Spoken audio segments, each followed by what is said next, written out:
Bismillahirrahmanirrahim. Alhamdulillah wassalatu wassalamu ala Rasulillah wa ala alihi wa sahbihi wa man wala.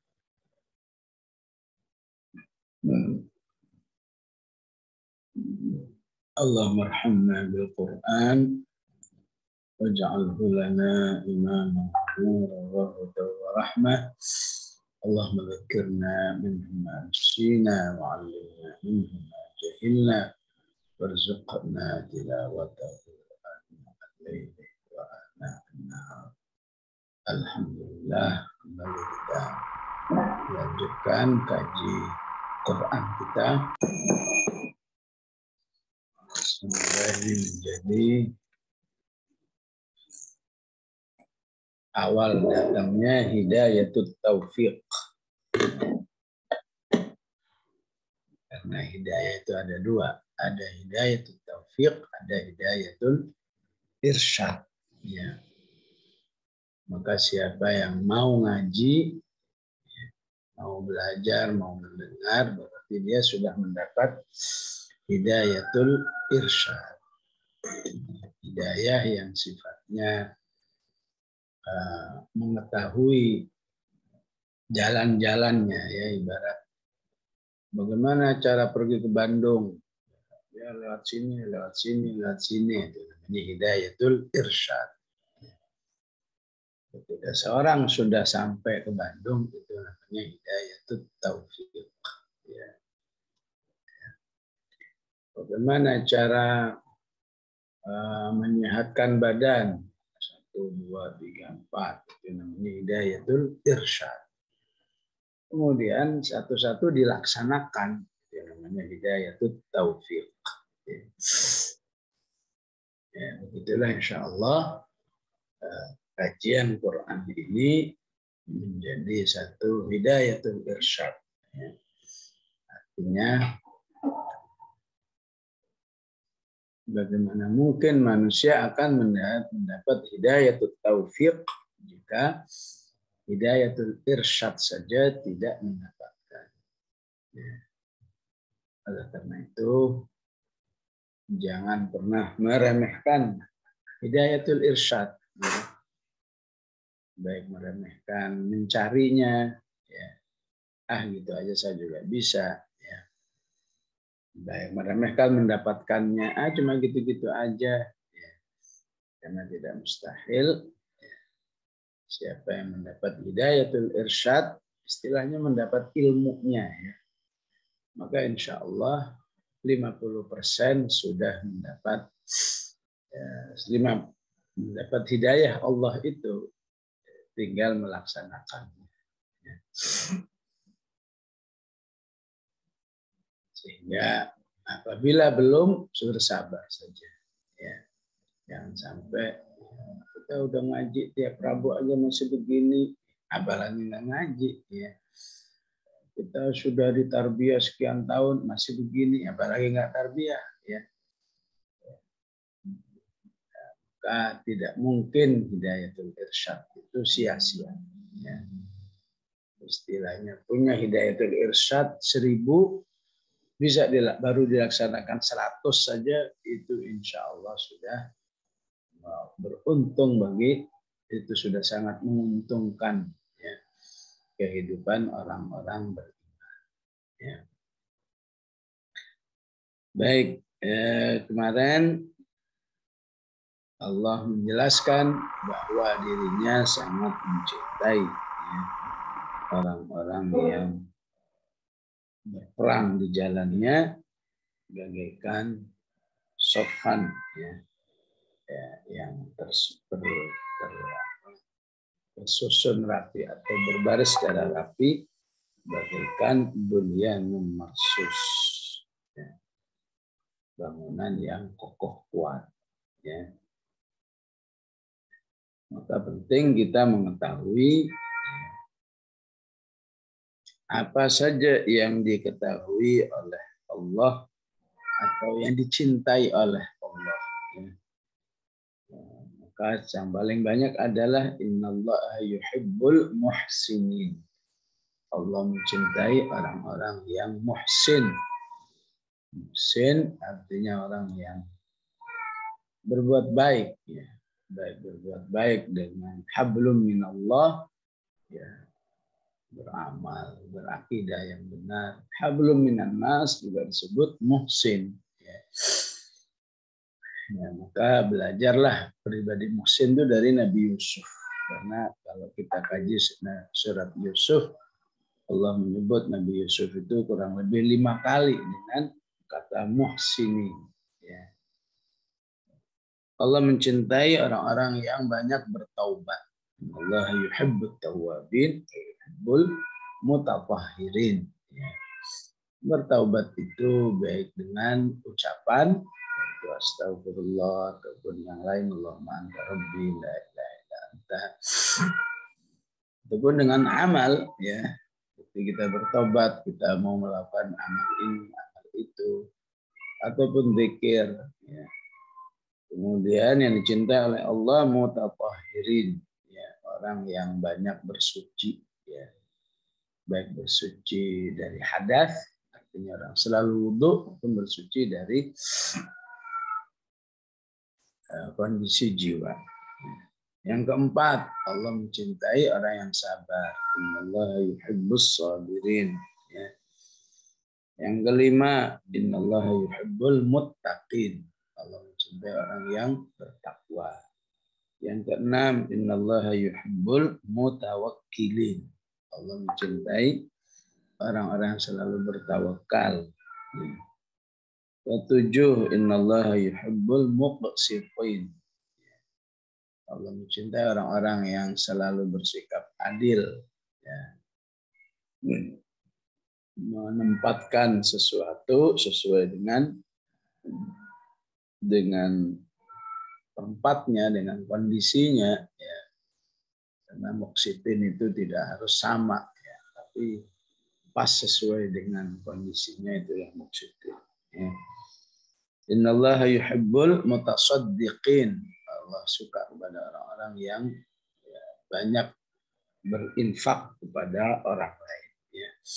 Kalau kita baca ayat ini adanya di surat Yusuf. Mutasaddiqin maksudnya Nabi Yusuf secara khusus sahabatnya. Ya. Ya, itulah, ya, berapa tadi? 7, ya. Ya, 7 hal-hal yang dicintai oleh Allah atau manusia yang dicintai oleh Allah. Ya.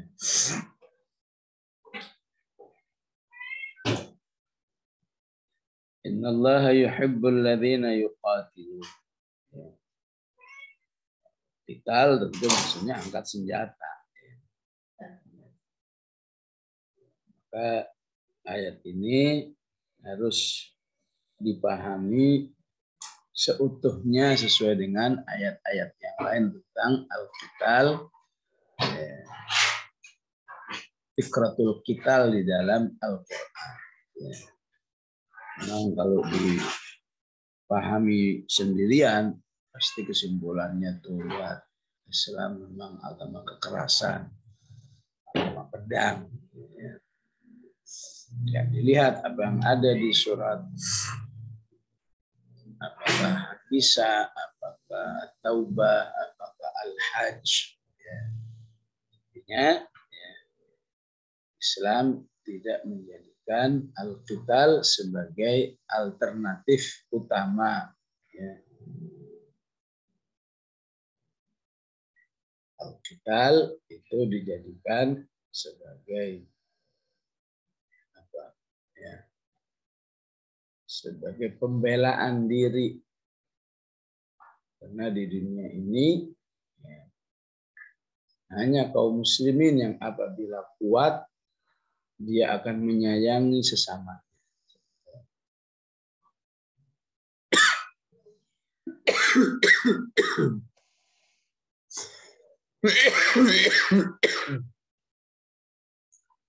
Sementara manusia yang lain yang tidak beriman kepada Allah, kalau berada dalam posisi kuat, ya, kuat secara politik, kuat secara persenjataan, kuat secara ekonomi, maka kecenderungannya adalah menindas orang lain. Yang terjadi di Irak, terjadi di Afgan, terjadi di mana itu Yaman, itu adalah dampak manusia yang kuat tapi tidak beriman kepada Allah. Maka saat itu terjadi, kaum muslimin punya konsep namanya al-qital. Sehingga insya Allah tidak mudah ditindas. Dia punya konsep melawan. Jadi melawan.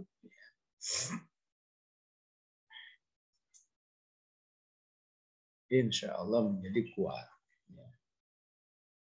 Sehingga kita yakin insya Allah kaum muslimin di Filistin, dan penindasan-penindasan yang ada itu insya Allah menjadi bangsa yang kuat. Itu untuk melawan itu sendiri pasti dia dicaci maki oleh orang lain. Untuk berani melawan, ingat pasti dicaci maki. Sejarah sudah banyak membuktikan. Di Libya ada Umarul Mukhtar, sosok yang berani melawan penjajah Itali waktu itu ya. Maka di zamannya beliau habis dicaci maki. Bahkan yang mencaci maki tidak tanggung-tanggung bisa sama orang-orang yang sekelas ulama. Dianggap inilah, dianggap itulah.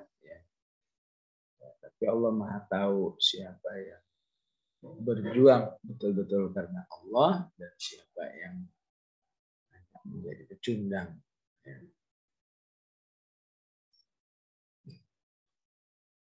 Begitu juga di Mesir ya, tokoh yang pernah berhasil melawan Yahudi pada zamannya, Syekh Hasanul Banna rahimahullah, pada zamannya juga dicaci maki oleh dunia Barat, bahkan dunia Islam.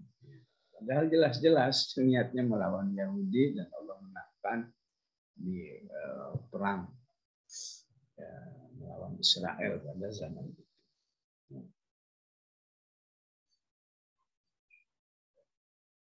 Maka siapa yang melaksanakan fitrah ini, maka dia akan menghadapi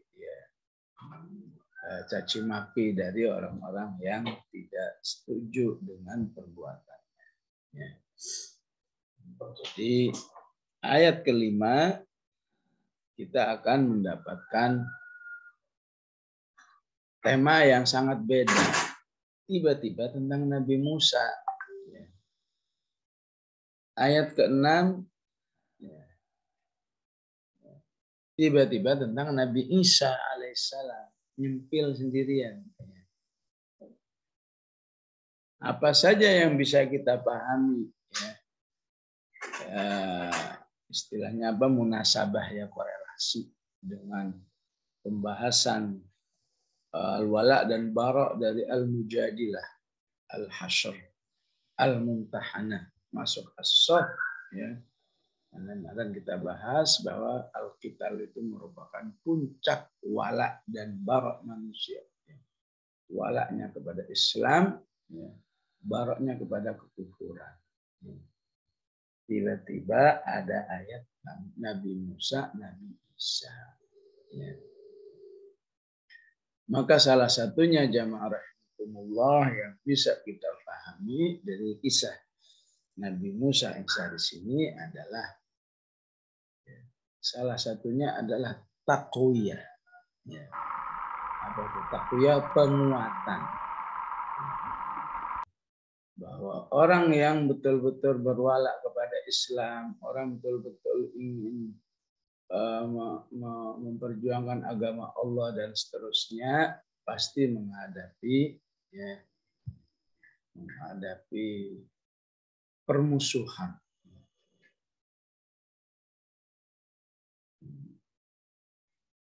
kebencian dari manusia. Dan itulah yang dialami oleh Nabi Musa dan Nabi Isa. Jadi karena takwiyah sekaligus adalah penguatan khususnya kepada Rasulullah. Jadi kalau dibahasakan bebas, wahai Muhammad, nggak usah sedih ya. Akibat dampakmu untuk kamu dimusuhi oleh masyarakat, itu juga yang dialami oleh Nabi Musa dan oleh Nabi Isa. Dan ayat-ayat seperti ini alangkah banyak. Sehingga Rasulullah selalu menghibur dirinya dengan Nabi Musa. Sering mengatakan, Rahimallahu Musa laqad udiya akbar min hadha. Semoga Allah merahmati Nabi Musa yang dahulu pernah disakiti oleh umatnya melebihi dari Rasulullah itu sendiri. Maka ini hiburan juga, penguatan juga bagi kita ini manusia biasa dengan segala kekurangan, kelemahannya, tapi Masya Allah karena sibrah Al-Quran, pengen juga jadi da'i, pengen juga jadi mujahid, pengen juga jadi orang yang sangat dimuliakan oleh Allah. Ya. Maka Allah mengingatkan di ayat ini, siap-siap kamu juga mengalami apa yang dialami oleh Nabi Musa dan Isa. Nah, itu salah satu munasabah, memahami korelasi hubungan ayat ini dengan ayat-ayat sebelumnya. Korelasi yang lain dijelaskan oleh para ulama, adanya kisah Nabi Musa dan Isa di sini adalah contoh nyata. Contoh nyata orang-orang yang betul-betul ingin menghidupkan agama Allah Subhanahu wa Ta'ala,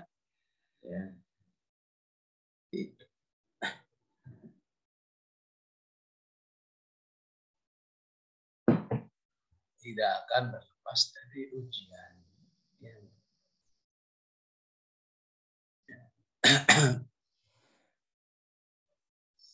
Yang ketiga, adanya penjelasan Nabi Musa dan Isa di sini adanya wahdatur risalah.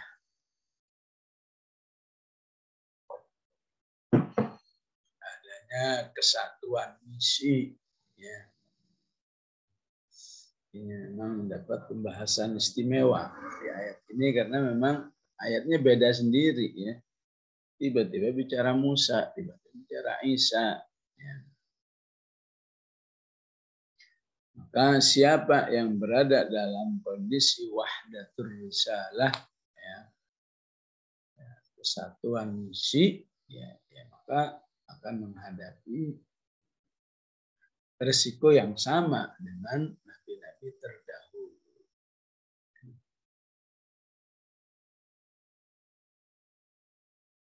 Ya, itulah pemahaman umum dari ayat 5 dan ayat 6.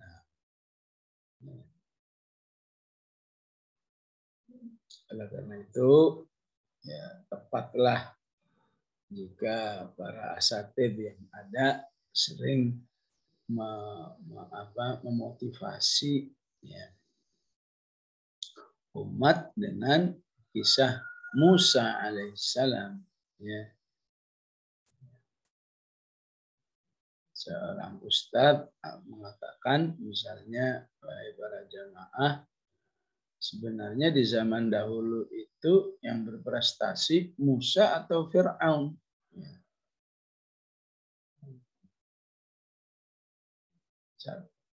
Di satu sisi Fir'aun itu disebut oleh Al-Quran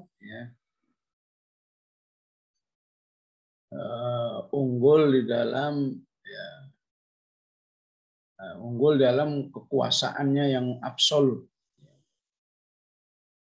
Wanada Fir'aun fi qaumihi qala ya qaumi alaysa li mulku Misra.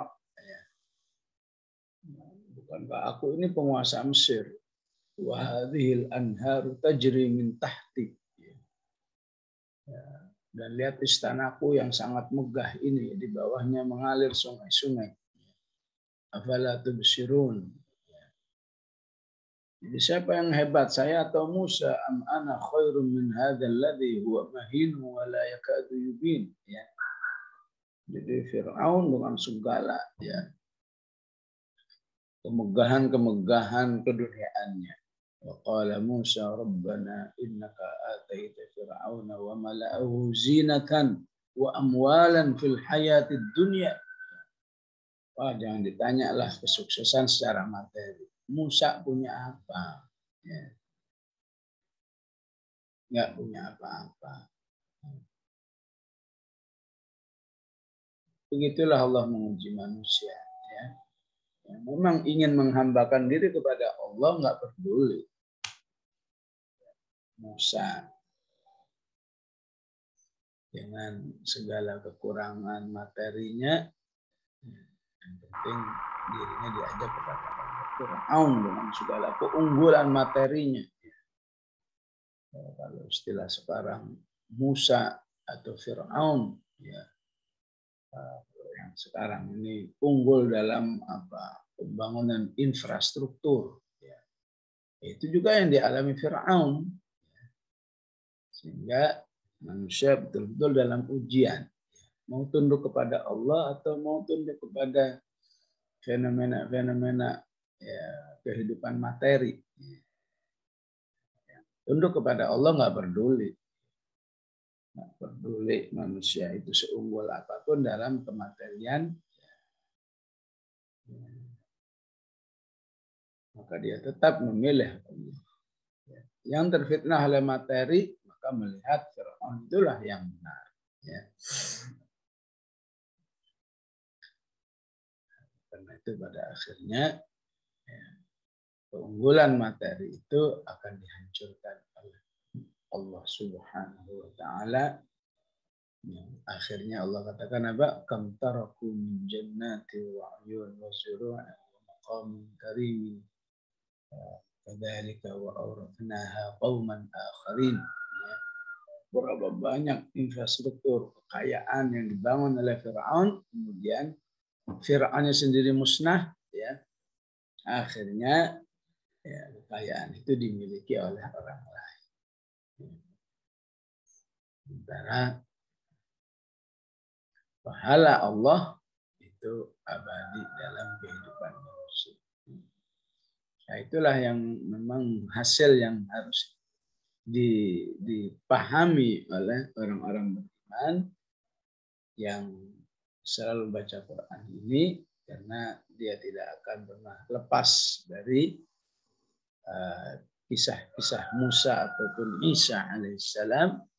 Bahkan di juz 28 yang sebetulnya temanya lebih kepada akidah, ya, pada rumah tangga, kepada pembentukan masyarakat Islam, masih disempilkan ya satu ayat kisah Musa, satu ayat kisah Nabi Isa alaihissalam.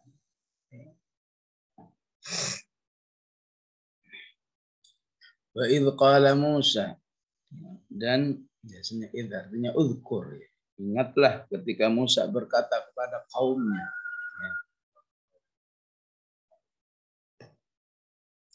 Jadi kata ingatlah menunjukkan apa? Menunjukkan bahwa ayat-ayat seperti ini haruslah menjadi ayat yang familiar. Ya.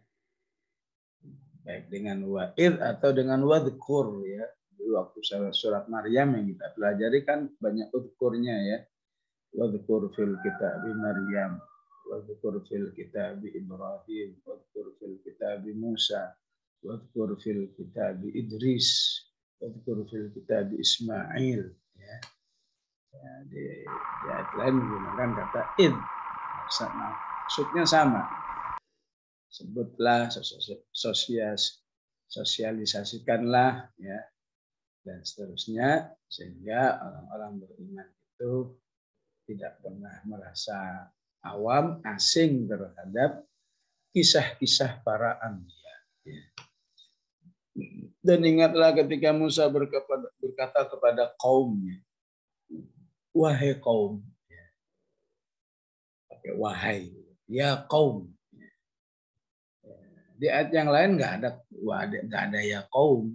Di Al-Baqarah, wa qala Musa liqaumihi innallaha ya'murukum an tadhbahu baqarah. Di Ibrahim, wa qala Musa liqaumihi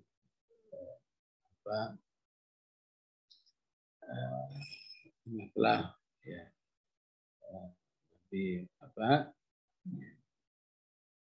wa idh qala Musa liqaumihi dzkuru ni'matallahi 'alaikum idh anjakum min ali fir'aun. Jadi apa bedanya ya saat langsung menyampaikan dengan saat dipanggil dulu ya. Jadi dipanggil dulu dengan kata ya qaum itu juga bisa kita dapatkan di surat Al-Maidah ayat 20 ya, wa idh qala Musa liqaumihi ya qaumi dzkuru ni'matallahi 'alaikum.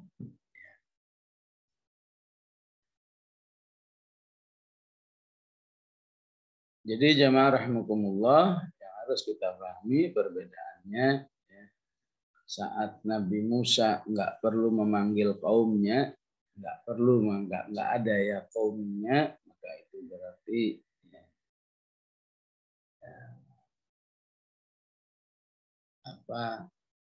tema yang akan disampaikan adalah tema yang standar.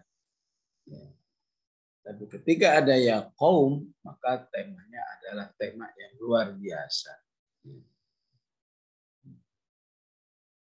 Atau mungkin kalau tanpa ya kaum temanya penting. Kalau pakai ya kaum temanya lebih penting istilahnya. Jadi istilahnya apa? Tahwilul amr. Ketika Allah menjelaskan Musa berkata, wahai kaumku, berarti ada tema yang spektakuler itulah. Ya. Kalau di Al-Maidah, apa spektakulernya? Karena Musa ingin mengajak kaumnya berjihad membebaskan Filistin. Ya.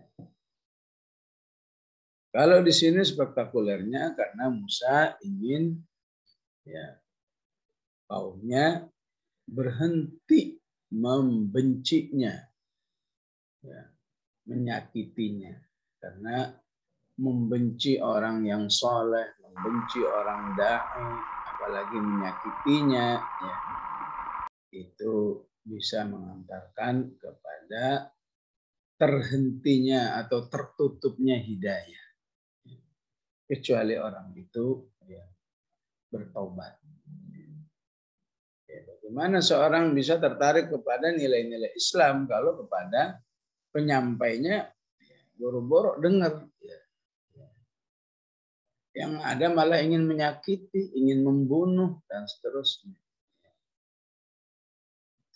Oleh karena itu Rasulullah mengajarkan kalau membenci orang jangan dipolin ya.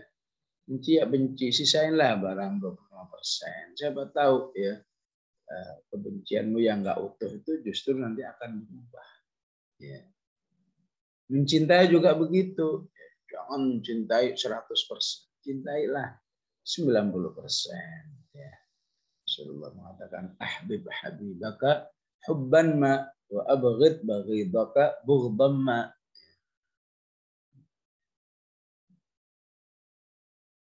Namun demikian seorang dai yang disakiti, yang dibenci, tetap harus berusaha bagaimana pembenci itu menjadi suka. Apa aja caranya. Abu Sufyan pembenci utama Rasulullah SAW.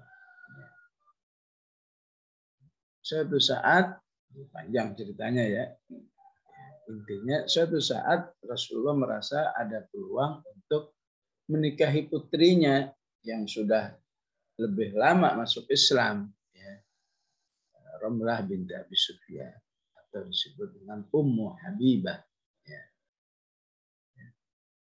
Ya namanya orang tua, ya sejelek-jeleknya orang tua ketika tahu anaknya dinikahi manusia sekelas Rasulullah, senang juga. Ya.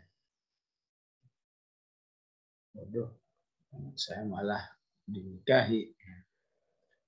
Maka dari cikal bakal itulah Abu Sufyan akhirnya masuk Islam. Ya.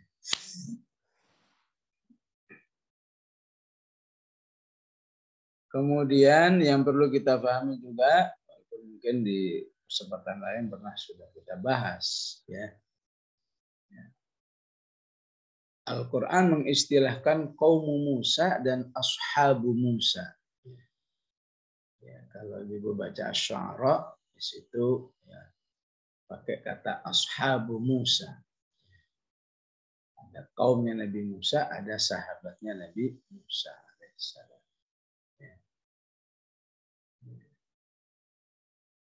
Maka disebut ashabu Musa untuk pengikut setia militan.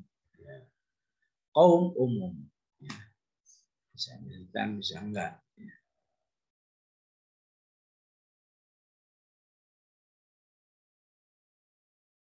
Falamma tara al-jam'ani qala ashabu Musa inna lamudrakun. Ketika tentara Fir'aun itu sudah kelihatan ingin saat mengejar Nabi Musa, maka ashabu Musa mengatakan inna lamudrakun. Dan lagi kita ini ketangkap. Qala kalla inna ma'iya rabbi sayahdi. Ya. Tapi kita tidak mendengar istilah kaum Muhammad, walaupun boleh-boleh saja kita menyebut begitu. Ya. Yang ada ashabu Muhammad. Ya. Ini menunjukkan semua pengikut Rasulullah adalah pengikut setia. Ya.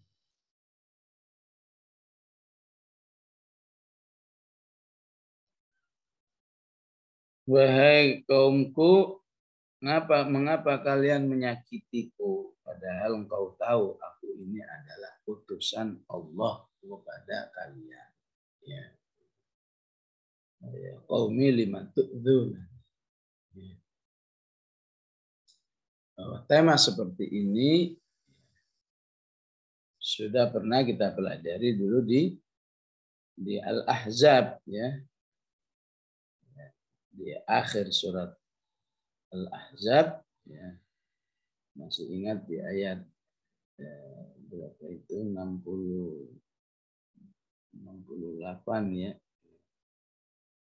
atau 69, ya ayyuhalladzina amanu la takunu kalladzina adzau Musa. Wahai orang beriman, janganlah kau menjadi orang-orang yang seperti suka menyakiti Nabi Musa. La takunu kalladzina adzau Musa fabarra'ahu Allahu mimma qalu wa kana 'indallahi wajiha.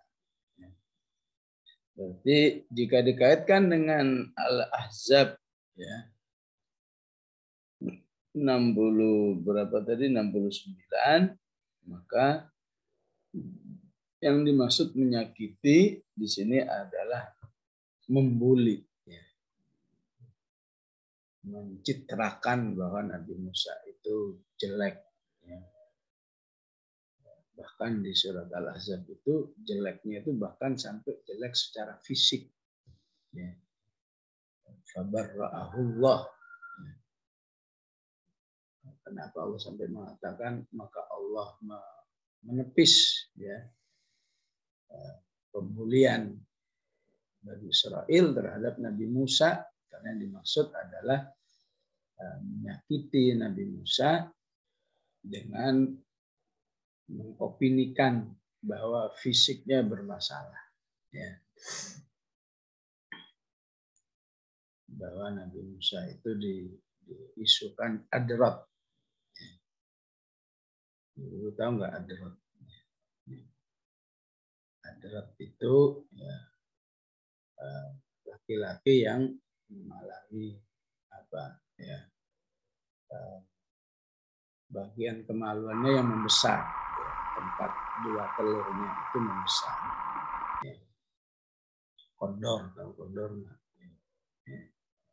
Nah, itu yang pernah diucapkan oleh Bani Israil.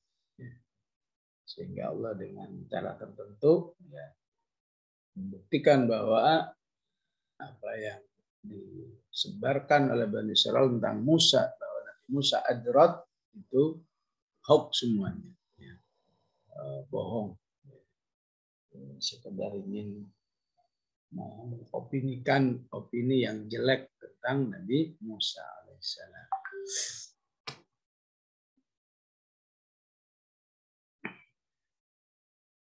Walaupun di ayat ini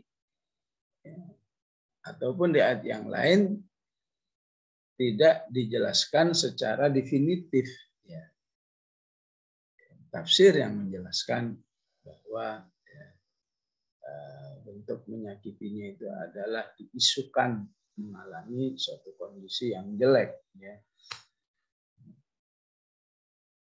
Sehingga jika kita pahami secara zahir ayatnya, maka harus dipahami secara umum bahwa Nabi Musa disakiti oleh kaumnya itu dengan berbagai macam cara, apakah dengan fisik, apakah dengan cacian maki, apakah dengan istilahnya opini-opini jelek, apakah istilahnya pembunuhan karakter, karena di ayat ini dan Al-Ahzab tidak disebutkan menyakitinya modelnya apa. Sehingga bagi orang-orang beriman ini harus dipahami apa bentuk menyakiti yang secara umum. Apa saja. Waqad ta'lamuna anni Rasulullah ilaikum, padahal kalian tahu bahwa aku adalah utusan Allah bagimu. Tentu ini memang kelihatannya seperti seperti orang membanggakan,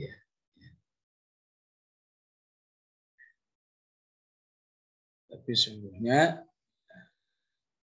walaupun terkesan membanggakan, namun maksudnya adalah menyadarkan umatnya bahwa sangat membahayakan menyakiti manusia yang betul-betul mengajak manusia hanya kepada Allah Subhanahu wa Ta'ala.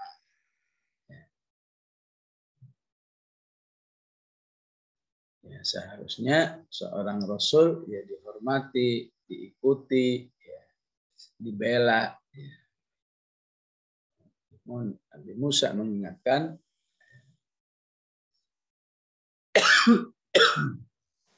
menyakiti manusia yang katakanlah dipilih, dicintai, dibela oleh Allah itu bahaya. Bagaimana hadis yang mengatakan hati-hati kamu menyakiti orang yang di hari itu dia sholat subuh berjamaah. Menyakiti orang seperti itu akan lebih membuat Allah murka.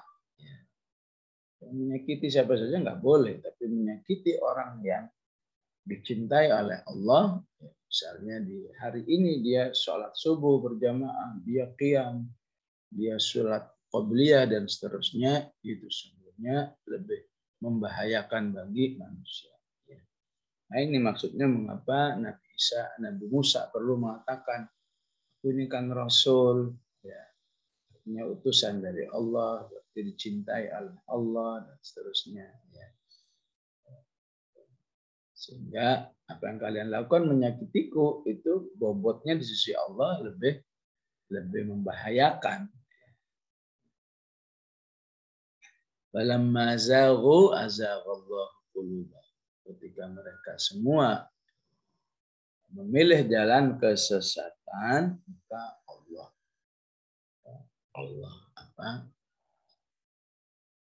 sesatkan mereka. Hingga pertanyaannya, kok tega-teganya Allah menyesatkan manusia? Bukan begitu pemahamannya. Pemahamannya bahwa Allah akan secara umum menjalankan SOP-nya. Siapa yang SOP-nya memang lebih memilih kejahatan, kesesatan, insya Allah, maka Allah pun akan menjerumuskannya sesuai dengan pilihannya. Bencinya kepada orang-orang yang baik, cintanya kepada orang-orang yang jahat, itu berarti zagu. Maka Allah sesatkan manusia. Maka bagi orang beriman ini harus dipahami sebaliknya. Dalam lawan katanya zagu apa? Ihtadau.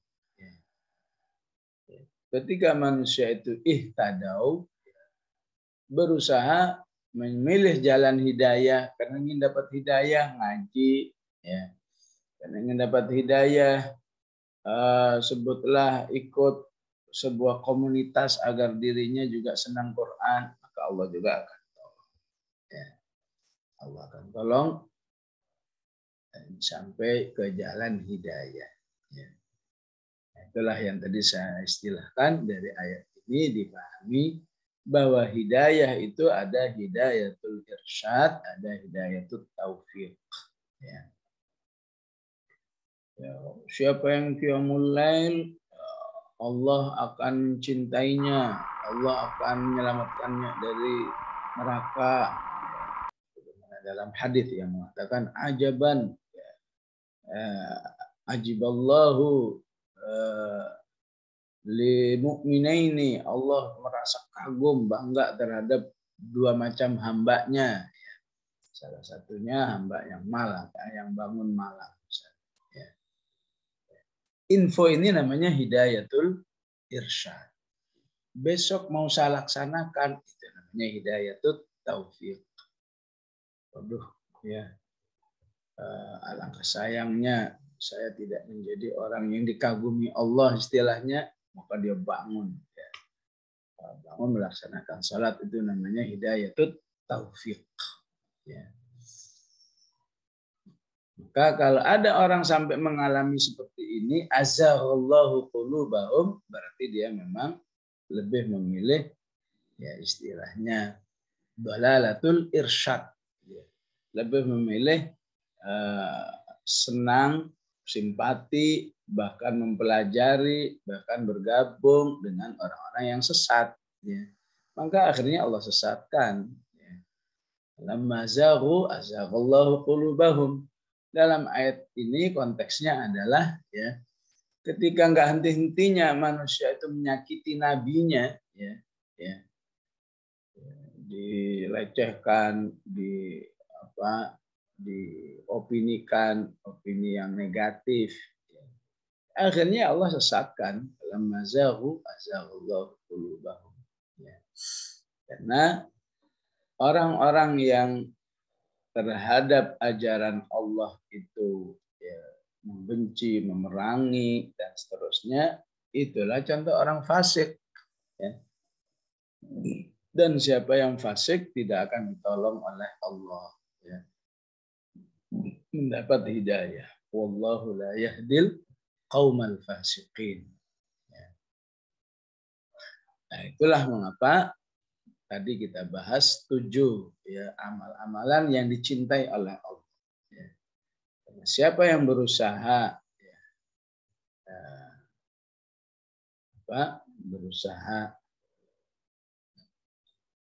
menjadi orang-orang yang dicintai oleh Allah, maka insya Allah dirinya akan mendapat hidayah dari Allah Subhanahu wa Ta'ala.